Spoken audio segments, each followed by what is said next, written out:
vrai sujet, en fait, et je le sens sur ce plateau, par rapport à tout ce qui vient d'être dit, un certain nombre de choses qui ont été dites, et la situation c'est très grave de dire, sur un plateau de télévision, que le Maroc refuse l'aide d'un pays.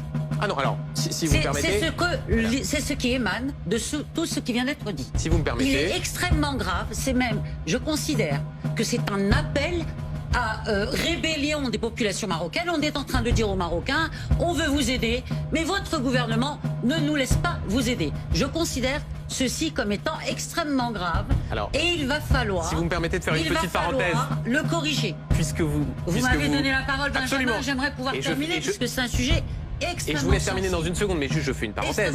L'idée n'est pas de dire que le Maroc a refusé.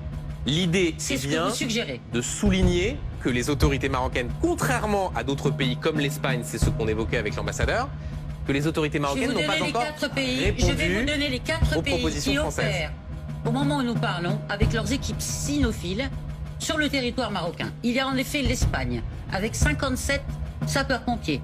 Il y a les Britanniques, contrairement à ce que disait monsieur le courtier, il ne semblait pas en être informé, qui ont commencé à opérer en fin d'après-midi. Il y a les Qataris et il y a les Émiratis.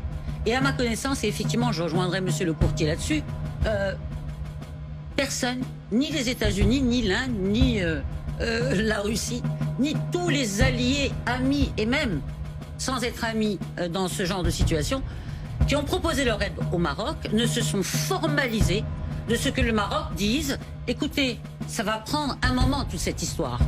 Nous avons... Mais personne ne se formalise, honnêtement. Je m'excuse, Amandine, si vous me permettez. Oui, d'interrogation. Je voudrais juste terminer le raisonnement. Si on se formalise, on formule une incompréhension. Le Maroc ne répond pas à la France. Non, ce n'est pas les faits. Cela ne reflète pas les faits. Le Maroc a remercié hier le roi du Maroc, dont d'ailleurs vous parlez de silence. Chacun s'exprime de la manière dont il veut. Il y a ceux qui gèrent leur pays à travers Twitter.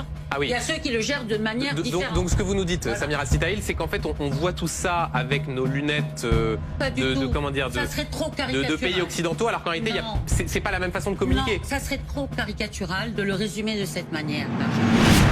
مغرب اليوم يمهد لمغرب الغد.